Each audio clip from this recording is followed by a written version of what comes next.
সবাইকে স্বাগত জানাই সোহেল এক্সক্লুসিভ ইউটিউব চ্যানেলে। আজকের আলোচ্য বিষয় দ্বাদশ শ্রেণীর অর্থাৎ উচ্চ মাধ্যমিক তৃতীয় সেমিস্টারের এবিটিএ টেস্ট পেপার সলভ সিরিজের রাষ্ট্রবিজ্ঞান বিষয়ের আজকে আমরা দেখে নেব 10 নম্বর সেট, অর্থাৎ পেজ নম্বর AC 350 পেজের গুরুত্বপূর্ণ যে প্রশ্নগুলো রয়েছে তার যথাযথ উত্তর। প্রথম প্রশ্ন রয়েছে, দেখো, দ্বিতীয় বিশ্বযুদ্ধের সময় ব্রিটেনের প্রধানমন্ত্রী কে ছিলেন? সঠিক উত্তর হয়ে যাবে অপশন ডি, উইনস্টন চার্চিল। 2 নম্বর প্রশ্ন, বার্লিন অবরোধ অনুষ্ঠিত হয় কবে? 1948 সালে, অর্থাৎ সি নম্বর সঠিক উত্তর। 3 নম্বর প্রশ্ন, মধ্যপ্রাচ্য প্রতিরক্ষা সংস্থা বা Middle East defence organisations MEDO গঠিত হয়েছিল কবে? সঠিক উত্তর হবে অপশান বি, 1955 সালে। 4 নম্বর প্রশ্ন রয়েছে, ভিয়েতনাম কমিউনিস্ট সরকার প্রতিষ্ঠিত হয় কার নেতৃত্বে? সঠিক উত্তর হবে অপশান বি, হো চি মিনের নেতৃত্বে। 5 নম্বর প্রশ্ন রয়েছে, এনপিটির সম্পূর্ণ কথাটি কি? সঠিক উত্তর হয়ে যাবে নিউক্লিয়ার নন প্রলিফারেশন ট্রিটি, অর্থাৎ অপশান বি হয়ে যাবে সঠিক উত্তর, যেটি 1968 সালে স্বাক্ষরিত হয়। নেক্সট প্রশ্ন রয়েছে 6 নম্বর, যেখানে স্বাধীনতা বিপন্ন এবং ন্যায় নীতি আক্রান্ত সেখানে আমরা কখনোই নিরপেক্ষ থাকতে পারি না, কে বলেছেন? সঠিক উত্তর হয়ে যাবে এই প্রশ্নটির অপশান সি, নেহেরু। 7 নম্বর প্রশ্ন রয়েছে, ন্যাম এর সত্য মিথ্যা আছে যদিও এটা দেখিনি আমরা। ন্যাম এর নীতিটি কি আছে দেখো, সমালোচনার অধিকারকে স্বীকৃতি প্রদান করে, শান্তির অনুকূলে একটা পরিমণ্ডল গড়ে তোলে, সকল জাতির আত্মনিয়ন্ত্রণের অধিকারকে স্বীকৃতি প্রদান করে, নতুন আইনসভা গঠনকে উৎসাহিত করে। অর্থাৎ ঠিক ভুল এটা রয়েছে, তো এটা সঠিক উত্তর হবে 2 তো আছেই, 2 এবং 3, 2 এবং 3 সঠিক, অর্থাৎ শান্তির অনুকূলের পরিমণ্ডল গড়ে তোলা এবং সকল জাতির আত্মনিয়ন্ত্রণের অধিকারকে স্বীকৃতি প্রদান করা, জোট নিরপেক্ষ আন্দোলন। তাহলে অপশান 1 আর 4 ভুল। তাহলে আমরা যদি দেখি অপশানগুলো দেখতে পাচ্ছি, অপশান ডি হয়ে যাচ্ছে সঠিক উত্তর। 2, 3 সঠিক, 1, 4 ভুল। প্রশ্ন রয়েছে 8 নম্বর, নিম্নলিখিত রাষ্ট্রগুলি কার সদস্য? তুরস্ক, ইরাক, ইরান, পাকিস্তান, যুক্তরাষ্ট্র। তো এই প্রশ্নটির সঠিক উত্তর হয়ে যাবে ইরান, পাকিস্তান, তুরস্কের কথা বলছে যেহেতু, সেন্টো, অর্থাৎ অপশান সি হয়ে যাবে সঠিক উত্তর। নেক্সট 9 নম্বর প্রশ্ন রয়েছে, সম্মিলিত জাতিপুঞ্জ প্রতিষ্ঠিত হয় কবে? 1945 সালে, অর্থাৎ অপশান বি সঠিক উত্তর। 10 নম্বর প্রশ্ন, সম্মিলিত জাতিপুঞ্জের সাংবিধানিক দলিলটি কী নামে পরিচিত? সঠিক উত্তর হয়ে যাবে অপশান এ, সনদ বা চার্টার। 11 নম্বর প্রশ্ন, বিশ্বের বৃহত্তম নাগরিক সভা কোনটি? সঠিক উত্তর হবে অপশান সি, সাধারণ সভা। 12 নম্বর প্রশ্ন, আচ্ছা সঠিক এখানে ক্রমটি নির্ধারণ করতে বলছে। এখানে রয়েছে আর কি সদর দপ্তর এবং নাম, যেমন ইউনিসেফ রয়েছে 1 নম্বরে, নিউ ইয়র্কে রয়েছে। 3 নম্বরে রয়েছে ইউনেস্কো, প্যারিসে রয়েছে। হু, জেনেভাতে রয়েছে। এবার প্রশ্ন করছে ওয়ার্ল্ড ব্যাংক বা বিশ্ব ব্যাংক এর সদর দপ্তর তাহলে কোথায়? আচ্ছা অপশান দেখে নিই, Thailand, Beijing, Mumbai, Washington. Option D, Washington সঠিক উত্তর। 13 নম্বর প্রশ্ন, বেমানান শব্দটি খুঁজে বের করতে বলছে। সার্ক, অচি পরিষদ, সাধারণ সভা, নিরাপত্তা পরিষদ। অবশ্যই সার্ক হয়ে যাবে, আঞ্চলিক সংস্থা, জাতিপুঞ্জের প্রধান সংস্থা অচি পরিষদ, সাধারণ সভা, নিরাপত্তা পরিষদ। 14 নম্বর প্রশ্ন রয়েছে, সম্মিলিত জাতিপুঞ্জের মহাসচিব সম্পর্কিত কোন বিবৃতিটি সঠিক? এটাও সত্য মিথ্যা রয়েছে। 1 নম্বর বলছে মহাসচিব হলেন সচিবালয়ের প্রধান পরিচালক, 1 নম্বর সঠিক। 2 নম্বর বলছেন মহাসচিবের কার্যকালের মেয়াদ 5 বছর, 2 নম্বরও সঠিক। 3 নম্বর রয়েছে অবসর গ্রহণের পর মহাসচিব পুনরায় নির্বাচিত হতে পারেন না, এটা ভুল, পুনরায় নির্বাচিত হতে পারেন। 4 নম্বর বলছে জাতিপুঞ্জের বর্তমান মহাসচিব ট্রেকভেলি, এটাও ভুল, বর্তমান মহাসচিব অ্যান্টোনিও গুতেরেস। অর্থাৎ 1 এবং 2 সঠিক হচ্ছে। আমরা অপশান দেখে নিই তাহলে। অপশান দেখা যাচ্ছে আশা করছি। তাহলে এখানে অপশান বি সঠিক হয়ে যাচ্ছে, 1 2 সঠিক, 3 4 ভুল। 15 নম্বর প্রশ্ন রয়েছে আন্তর্জাতিক অর্থ ভাণ্ডার হলো কি? তো এটি বলছে পরিচালক পর্ষদ, কার্যনির্বাহী পরিচালক কমিটি, প্রধান পরিচালক এবং সচিবালয়, সবগুলোই সঠিক। তো এটির সঠিক উত্তর হয়ে যাবে অপশান ডি, সবগুলোই সঠিক। নেক্সট রয়েছে শান্তিরক্ষা বাহিনী প্রেরণ করে কে? 1 মিনিট। শান্তিরক্ষা বাহিনী প্রেরণ করে কে?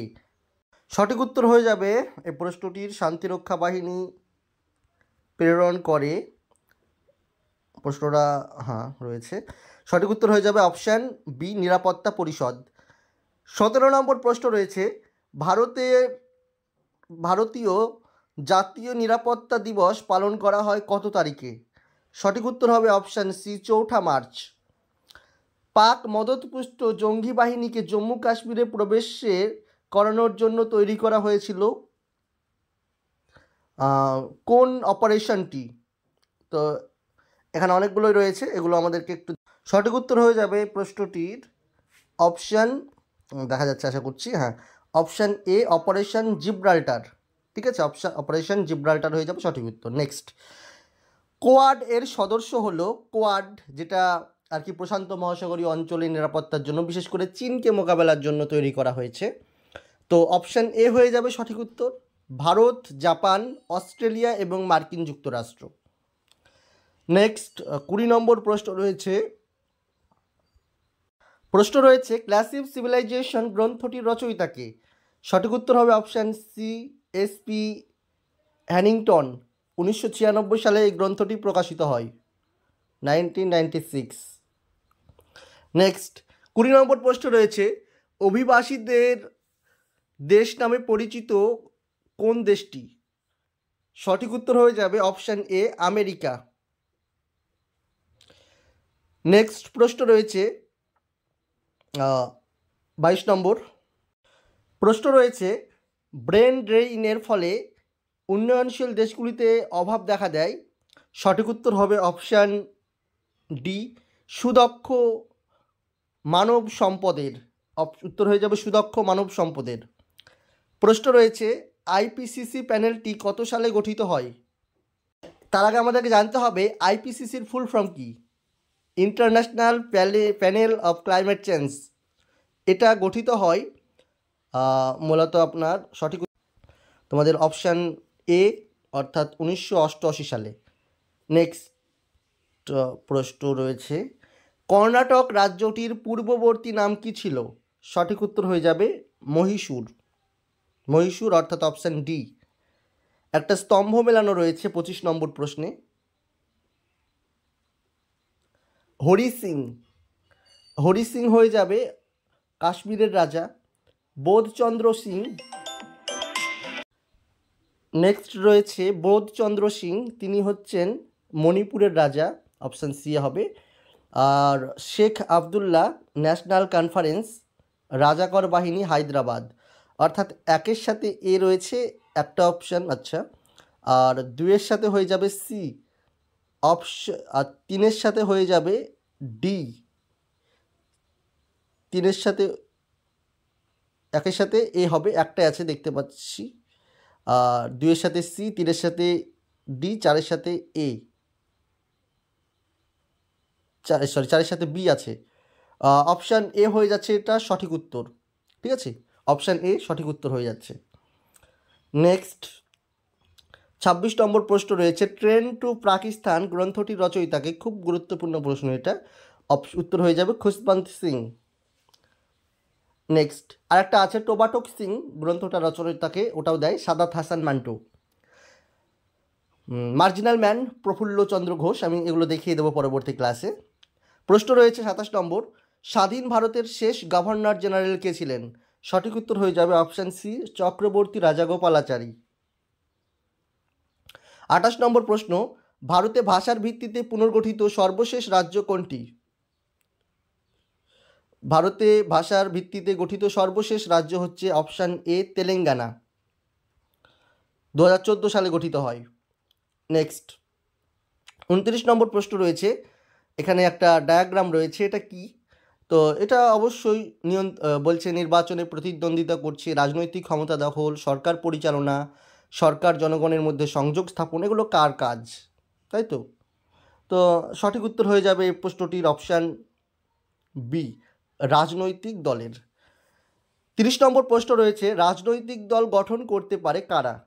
অবশ্যই নাগরিকরা, অপশন এ। দলহীন গণতন্ত্র অচল, এই কথাটি কে বলেছেন? আচ্ছা, এই প্রশ্নটির সঠিক উত্তর হয়ে যাবে মরিস দুর্ভাজার, অপশন সি। 32 নম্বর প্রশ্ন, বহুদলীয় ব্যবস্থা দেখা যায় কোন দেশে? বহুদলীয় শাসন ব্যবস্থা দেখা যায় কোন দেশে? তো এখানে অপশান রয়েছে ফ্রান্স, আচ্ছা ফ্রান্সে রয়েছে, কানাডাতেও রয়েছে, নিউজিল্যান্ডেও রয়েছে। অপশান ডি করব আমরা সঠিক উত্তর। নেক্সট প্রশ্ন রয়েছে, ভারতের দল ব্যবস্থার বৈশিষ্ট্য কী? তো প্রশ্নটির অপশান হিসাবে দিচ্ছে দলত্যাগ, বহুদলীয়তা, জোট, সরকার প্রবণতা, সবগুলোই হবে সঠিক উত্তর।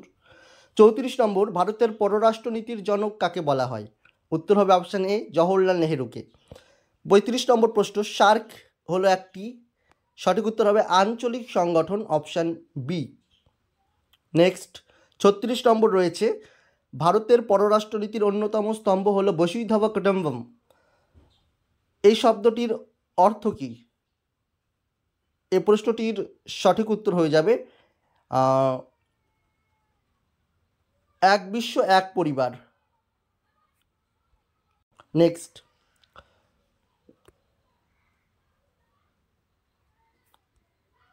প্রশ্ন রয়েছে, ভারত পাকিস্তানের মধ্যে সংগঠিত সীমানা যুদ্ধগুলি ক্রম অনুযায়ী সাজাতে বলছে, আগে কোনটা হয়, তারপরে কোনটা? আচ্ছা, অপশান সি হয়ে যাবে সঠিক উত্তর, ঠিক আছে? অপশান সি, অর্থাৎ প্রথমে হয় দিল্লি চুক্তি, তারপর তাসখন্দ, সিমলা, আগ্রা সম্মেলন। নেক্সট 38 নম্বর প্রশ্ন রয়েছে, RELOS রোলস কাদের মধ্যে স্বাক্ষরিত হয়? এই প্রশ্নটির সঠিক উত্তর হয়ে যাবে ভারত ও রাশিয়া, অপশান বি। নেক্সট প্রশ্ন রয়েছে, ইরানে অবস্থিত ড্যাশ বন্দরের মাধ্যমে ভারত আরব সাগর ও হরমুজ প্রণালীতে চীনের কার্যকলাপ পর্যবেক্ষণ করতে পারে?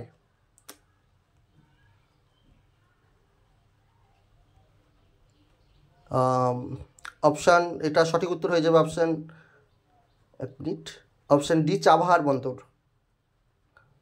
চাবাহার বন্দরের মাধ্যমে।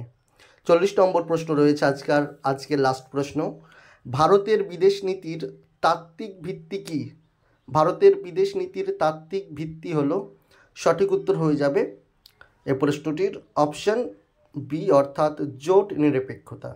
এই যে 40টা প্রশ্ন করে দিলাম, অর্থাৎ যতগুলো আমাদের প্রশ্ন ছিল সেটে, সমস্ত প্রশ্ন কিন্তু রাষ্ট্রবিজ্ঞানের কমপ্লিট হয়ে গেল। এবার প্রত্যেকটা অধ্যায় ধরে ধরে গুরুত্বপূর্ণ প্রশ্নগুলি আলোচনা করা হবে এবং আশা করছি সেখান থেকে মিনিমাম 35 থেকে 38 নম্বর তোমরা কমন অবশ্যই পাবেই।